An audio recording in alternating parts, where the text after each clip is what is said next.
The theme of Advent Week 2nd is peace.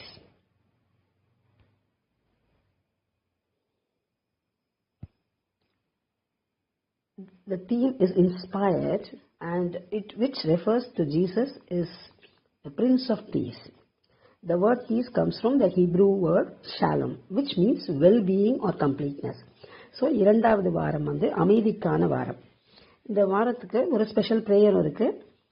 To give the light to be a sign of peace and tolerance. நம்ம people கிட்ட அந்த tolerance இருக்கணும் அப்படிங்கிறதுக்காக.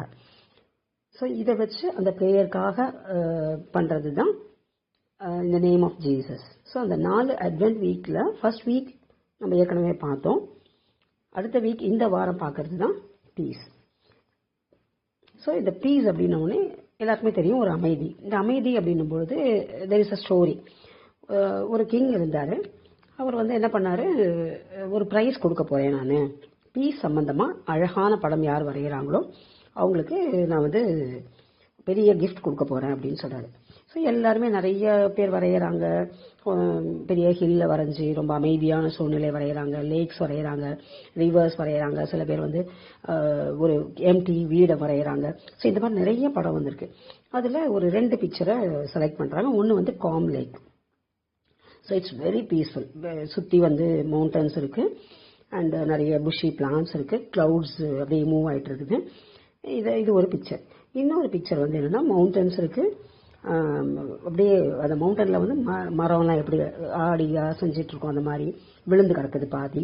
அப்புறம் ஒரு sky ரொம்ப ஆங்கிளில் தண்டர் லைட்னிங்லாம் இருந்தால் அப்படி இருக்கும், அந்த மாதிரி இருக்குது. அப்புறம் அந்த மவுண்டன் கீழே அந்த வாட்டர் ஃபால்ஸும் ஒரே இந்த பக்கம் அந்த பக்கம் டேஷிங் ஃபால்ஸ் எல்லாம் போட்டு வச்சுருக்காங்க. அதுக்கப்புறமா கிங் திருப்பி ரொம்ப க்ளோஸாக பார்க்குறாரு. அந்த வாட்டர் ஃபால்ஸ்க்கு பின்னாடி ஒரு பெரிய பாறை, அந்த பாறையில் நிறைய கிராக்ஸு. அந்த கிராக்ஸில் ஒரு ஹோலில் ஒரு அழகான நெஸ்ட் கட்டி ஒரு பேர்டு தன்னோட குழந்தைகளுக்கு ஊட்டிட்டு கிடக்கு, ஃபுட்டுக்கு ஊட்டுச்சு. ஸோ இந்த 2 பிக்சரை மட்டும் கடைசியில் கிங் எடுத்து வராரு தன்னோட அரண்மனைக்கு. எடுத்து இது 2த்துல நான் செலக்ட் பண்ண போகிறேன் அப்படிங்கிறாரு. ஓகே அப்படின்னு சொல்கிறாங்க. அப்போ எல்லாருமே நினைக்கிறாங்க ஸோ அந்த mountains with clouds, calm atmosphere அதை தான் எடுக்க போகிறாரு. பட் அவர் எடுத்தது என்னன்னா அந்த mixed of the rush of அந்த ஆங்கிரி இது இருக்கு இல்லையா, ஆங்கிரி மோட் மாதிரி. பாறை சீரீட் கிடக்குது, டேஷிங் ஃபால்ஸ் இருக்குது, அங்கே மவுண்டன்ஸ் ஒரு இதுவாக இருக்குது, ட்ரீஸ் எல்லாம் விழுந்து கிடக்குது, தண்டர் லைட்னிங் சவுண்ட்ஸில் வெளிச்சம் இருக்குது, அந்த இடி இடிக்கிற மாதிரி ஒரு சவுண்ட்லேயும் ஒரு பிக்சர் போட்டிருக்காங்க. அதுக்கு நடுவில் இந்த பிக்சர் எடுக்கிறாரு அப்படின்னு சொல்லிட்டு எல்லாரும் ஆச்சரியப்படுறாங்க. இதுதான் நான் ப்ரைஸுக்கு எடுத்திருக்கேன் அப்படின்னு.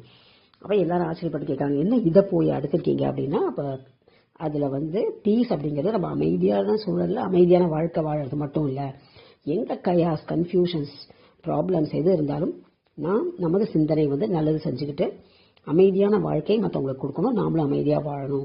அதில் நீங்கள் இதை பார்த்தீங்கன்னா இந்த பேர்டு அதை பண்ணிகிட்ருக்கு. So I want to give the prize அப்படிங்கிறார். ஸோ எவ்வளோ அழகான கருத்து இல்லையா. ஸோ நமக்குள்ள பிரிவினை, மதவாதம், பிரச்சனை, இந்த கொள்கை அந்த கொள்கை, இவங்களுக்கு இந்த சித்தாந்தம் அவங்களுக்கு அது இது அப்படின்னு நம்மளை கிளப்பி விட்டாலும் நம்ம அப்படி இல்லாமல் பீஸ்ஃபுல்லாக நம்ம வாழறது இல்லாமல் மற்றவங்களையும் அமைதியான பாதையில் அவங்களை நேசிக்கணும் அப்படிங்கிறதுக்கு தான் இந்த கதை.